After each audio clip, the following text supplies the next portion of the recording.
3 alarming signs your mental health is at risk. Carl Jung explains you didn't click on this video by accident. Somewhere deep inside, something already knows. Your mind is asking for help. But unlike a broken bone or a fever, the signs that your mental health is struggling are often silent, subtle, and easy to ignore. Until it's too late. Carl Jung once said, "The most terrifying thing is to accept oneself completely." And that's precisely why most people miss the warning signs, because facing them means confronting what's hidden, the discomfort, the suppressed emotions, the silent battles no one else can see. But if you're here, it's because part of you is brave enough to look closer, brave enough to ask, is my mind quietly crying for help? In this video, we'll explore 3 alarming signs that your mental health is at risk, based directly on Jung's profound understanding of the human psyche. These are not obvious signs. They hide behind productivity, fake smiles, and that constant voice telling you to keep going no matter what. By the end of this journey, you'll not only recognize these hidden cries for help, you'll understand how to begin healing them. If you believe this message is for you, hit subscribe and stay with me until the end. And if you're ready to dive even deeper, I've left a life-changing resource for you, my Carl Jung Emotional Healing ebook. The link is in the pinned comment. In the modern world, it's easy to believe that mental health struggles are loud, visible, and unmistakable. But Jung warned us that the most dangerous wounds are the ones hidden beneath the surface, buried deep in the unconscious mind, silently shaping our behaviors, our thoughts, and even our sense of identity. You see, Carl Jung believed that the human psyche isn't just what we consciously think and feel. It's a vast inner world where unprocessed emotions, unresolved traumas, and forgotten memories quietly accumulate. Over time, these hidden forces don't just disappear.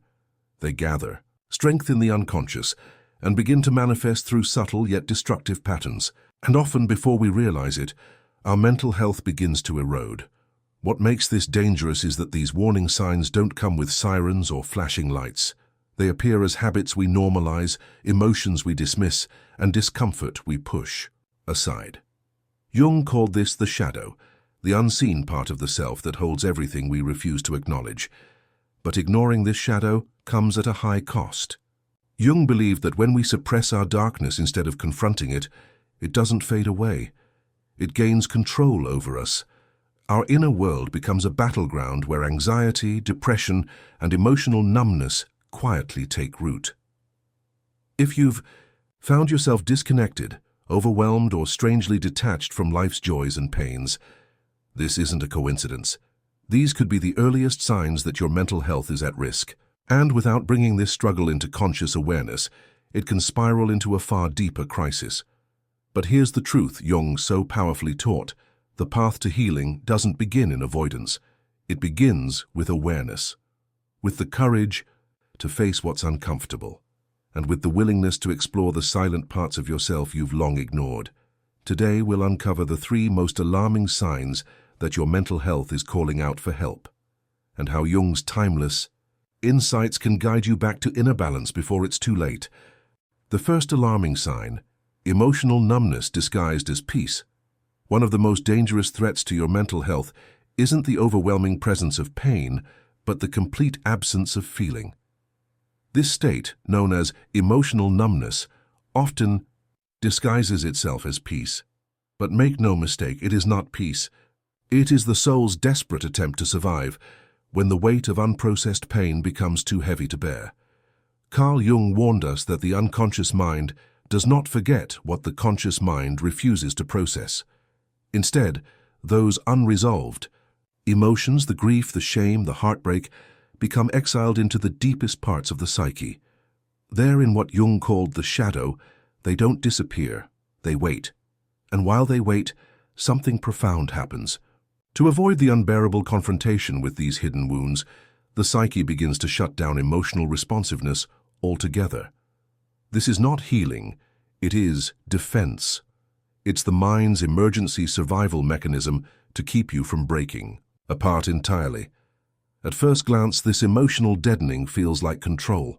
You no longer cry when you think you should. The anxiety that once kept you awake at night seems to have vanished.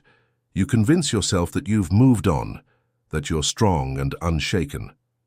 People around you might even admire this calm exterior, but Jung would argue that this state is not calmness.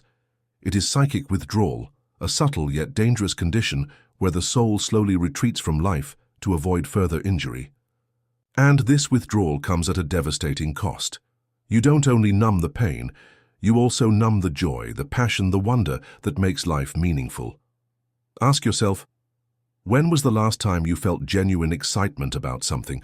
When did you last experience deep gratitude or cry tears that brought relief? Do the things that once inspired you now feel distant, almost meaningless? If your answers to these questions are filled with hesitation, this is not balance, it's a warning. Jung understood that the human psyche cannot selectively numb emotions. When we block out grief, we also block out joy. When we suppress sadness, we dull our capacity for love. Emotional numbness doesn't just protect you from the lows, it prevents you from fully experiencing the highs as well. This is why emotional numbness is so dangerous. It feels deceptively safe. You're no longer in visible crisis, but you're also no longer fully alive. You live in a muted emotional landscape where everything is fine, but nothing deeply moves you. The sunsets that once took your breath away now look like any other evening sky. Conversations feel shallow, achievements feel hollow. And love, once vibrant and terrifying, feels like a distant memory you no longer believe in. The body, too, feels this shutdown. Chronic tension settles into your muscles, even though you no longer consciously register the stress. Your breathing becomes shallow. Your sleep, though perhaps long, isn't restorative. Fatigue follows you throughout the day like a shadow you can't shake. Jung described this as the body carrying the burden of unprocessed emotions that the conscious mind refuses to confront. Left unchecked, this emotional numbness creates a dangerous feedback loop. Because you don't feel pain, you don't think, there's a problem. And because you don't think there's a problem, you don't seek help. But all the while, your unconscious mind is growing heavier, denser, and more fragmented under the surface. Jung believed that this is the moment when the shadow self gains its greatest power. The more you avoid what's hidden, the more control it exerts over your thoughts, behaviors, and even your health. You may not realize it, but this numbness often manifests in destructive coping mechanisms, overworking to avoid stillness, numbing. Further, with excessive social media, food, or substances, sabotaging healthy relationships because intimacy feels overwhelming, isolating yourself while claiming to just need space. Healing begins the moment you recognize this state for what it truly is, not strength but silent suffering. Jung taught that the path back to feeling isn't a violent tearing down of your emotional walls. It is a slow, deliberate process of sitting with the silence, of asking yourself hard but necessary questions. What emotions have I been too afraid to feel? When did I first start building these walls? Who was I before I learned to numb myself to survive? Start small. Allow yourself to feel even the faintest flickers of emotion without judgment. If sadness rises, don't immediately suppress it. If joy appears, don't question whether you deserve it. Simply notice. Witness your emotional life as it slowly comes back online. This is the delicate first step Jung called individuation, the journey back to the authentic self by integrating both your shadow and your light. And while it may feel terrifying, at first it is the only path to true peace, the kind that isn't born from avoidance but from deep acceptance. The second alarming sign, constant busyness that hides inner chaos. If you find yourself unable to slow down, constantly moving from one task to another, filling every silent moment with activity, this isn't just ambition.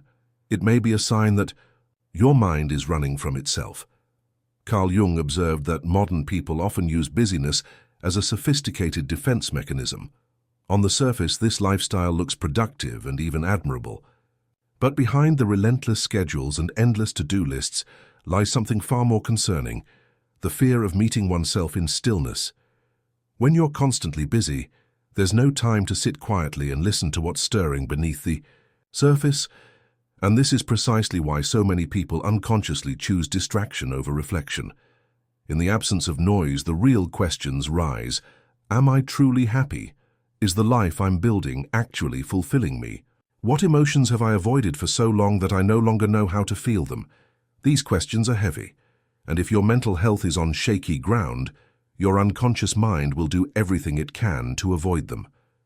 Jung called this psychic avoidance, a state where we fill our lives with external noise to drown out the internal cries for attention.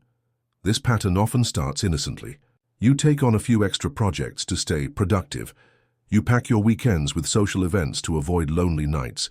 You scroll endlessly through social media because the thought of facing silence feels unbearable.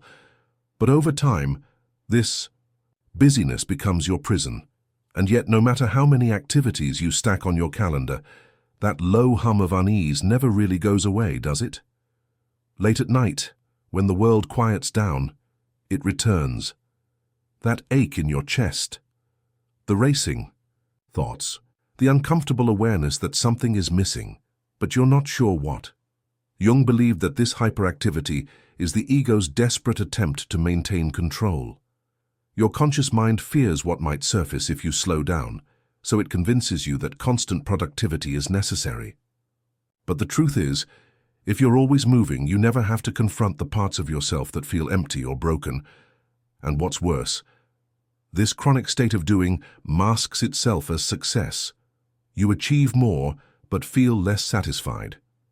You're praised for your discipline, but inside, you're disconnected. You tell yourself, I'll rest when things calm down, but things never do. Because deep down, it's not the world creating chaos. It's the unresolved emotions within you fueling the endless motion. This cycle becomes a dangerous feedback loop. The busier you are, the more disconnected you feel. The more disconnected you feel, the busier you become to avoid noticing it. And slowly, without realizing it, you drift further from your authentic self. But why is stillness so terrifying? Because in stillness, there's nowhere to hide. Silence acts as a mirror. It reflects every unprocessed emotion, every unmet need, every buried pain. Jung taught that this confrontation with the self is essential for healing. Without it, the shadow grows larger, and the true self remains trapped beneath layers of distraction and performance. So how do you break free from this pattern? You begin by courageously creating moments of intentional stillness, however uncomfortable they may feel. Start small. Take 5 quiet minutes in the morning before the rush begins. Sit in silence after a meal, rather than immediately reaching for your phone. Go for a walk without music or podcasts. At first, this will feel unbearable. Your mind will rebel, throwing distractions at you, making you feel restless and unproductive. But if you sit with that discomfort long enough, something remarkable happens. The inner chaos begins to surface, and with it, the opportunity for healing. You'll start to notice patterns you've ignored, the grief you buried under deadlines, the loneliness you masked with busyness, the unresolved anger hidden beneath your constant need to achieve. This is the work Jung called shadow integration. It's about facing the parts of yourself you've exiled, not to fix them immediately, but simply to acknowledge them. Because what you refuse to confront will continue to control you from the shadows. But what you face with compassion begins to lose its power, and slowly, as you make space for these difficult emotions, your busyness will no longer be a necessity. It will become a choice, not a compulsion. You'll work because you want to, not because you're running from something. You'll find joy in productivity, but you'll also find peace in rest. Remember, the goal isn't to eliminate activity from your life. It's to no longer use it as a shield against your inner world. As Jung wrote, people will do anything, no matter how absurd, to avoid facing their own souls. But you don't have to keep running. You don't have to exhaust yourself into numbness.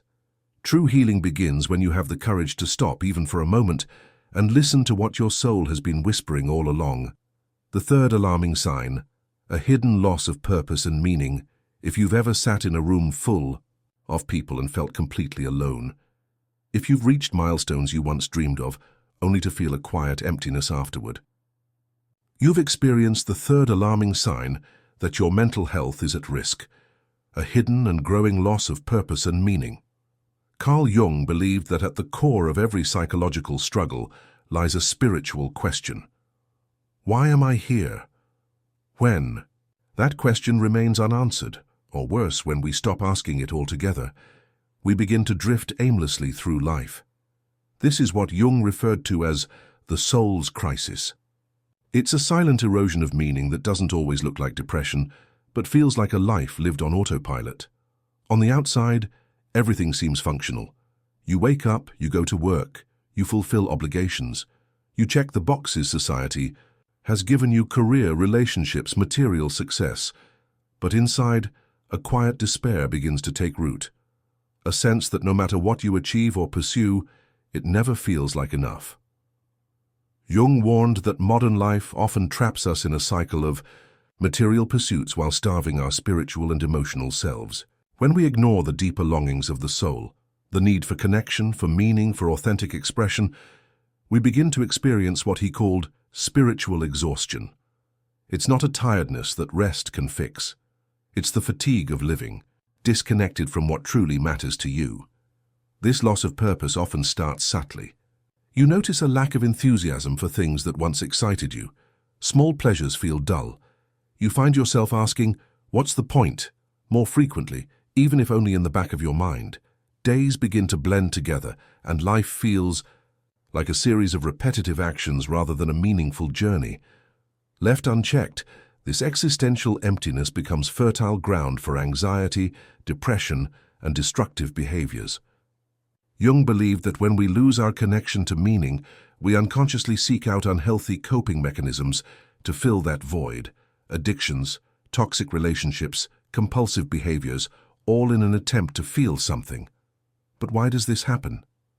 According to Jung, it's because we have abandoned what he called the individuation process, the journey of becoming whole by integrating the conscious and unconscious parts of the self. When we live only on the surface, consumed by external achievements and appearances, we neglect the inner work that gives life depth and purpose. Your soul is constantly reaching out to you through what Jung called symbols of meaning. These may appear as recurring dreams, emotional restlessness, or an unshakable feeling that you're meant for something more. But when you ignore these calls, when you numb them with busyness or distractions, your life becomes a performance, rather than an authentic experience.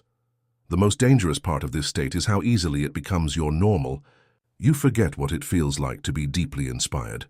You accept a life that is simply fine, but never fulfilling. And slowly, you begin to believe that this is all there is.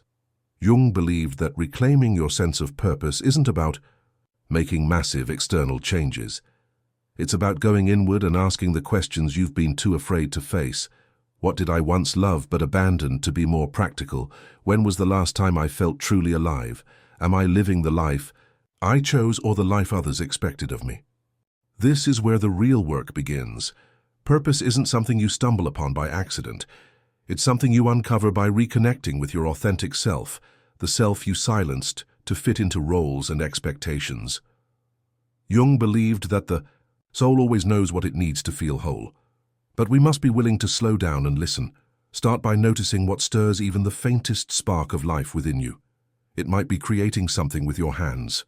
It might be spending time in nature, reading spiritual texts, or having deep conversations that go beyond surface-level talk. Follow those sparks. They are not random. They are your soul's breadcrumbs, leading you back to meaning. And remember, purpose doesn't have to be grand or world-changing. Sometimes it's simply living in alignment with your own truth, doing work that feels authentic, building relationships rooted in honesty, not convenience, saying yes to what excites you and no to what drains you. As Jung said, your vision will become clear only when you can look into your own heart. Who looks outside dreams, who looks inside awakens. This is the moment to awaken. If you feel this hidden emptiness growing inside you, it's not too late. That emptiness is not proof of failure. It's the space where something new can finally take root. But you must be willing to do the work, to ask the hard questions, to sit with the discomfort, and to seek out what truly gives your life meaning.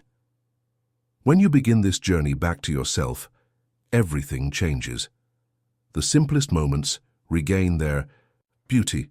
Life feels vibrant again, Not because everything is perfect, but because you are finally present to experience it fully. And that is the beginning of true healing. The courage to awaken. Your journey starts now, 400 words. You've just walked through some of the most powerful psychological signs that your mental health might be calling for help.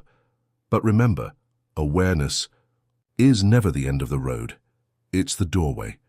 A sacred invitation back to yourself. Carl Jung believed that every crisis of the soul contains the seed of transformation. What you're feeling right now, the numbness, the endless busyness, the quiet sense of purposelessness, these are not signs that you're broken. They are signs that you're ready to finally awaken from the trance of survival and step into the life you were always meant to live. But this journey isn't about grand gestures or immediate answers. It's about small, courageous acts of honesty. The moment you choose to sit quietly with yourself, even when it feels uncomfortable, that's healing. When you admit that something feels off without trying to numb it away, that's healing. When you dare to ask yourself, what does my soul really need, and actually wait for the answer, that's the start of your return home. Your healing won't always feel like light pouring through the darkness. Sometimes it will feel like walking through the fog without a clear path. But know this, every step you take in the direction of your authentic self is a step toward freedom, and you don't have to do this alone. If you found value in this message, if something inside you stirred with recognition, know that this is your safe space for growth, for healing, and for deep transformation. Subscribe to this channel and stay close. Together we'll continue exploring the wisdom of Carl Jung and the powerful journey back to emotional wholeness. And if you're ready to take your healing even deeper, explore the exclusive ebook on Carl Jung's path to emotional maturity and inner peace. Inside you'll find practical insights, transformative exercises, and the tools you need to reconnect with your purpose and build a life filled with meaning and clarity. Because you deserve that. Not someday, now. Let today be the day you choose. To rise, to listen, to heal. Your soul has waited long enough. Subscribe and let's walk this path together.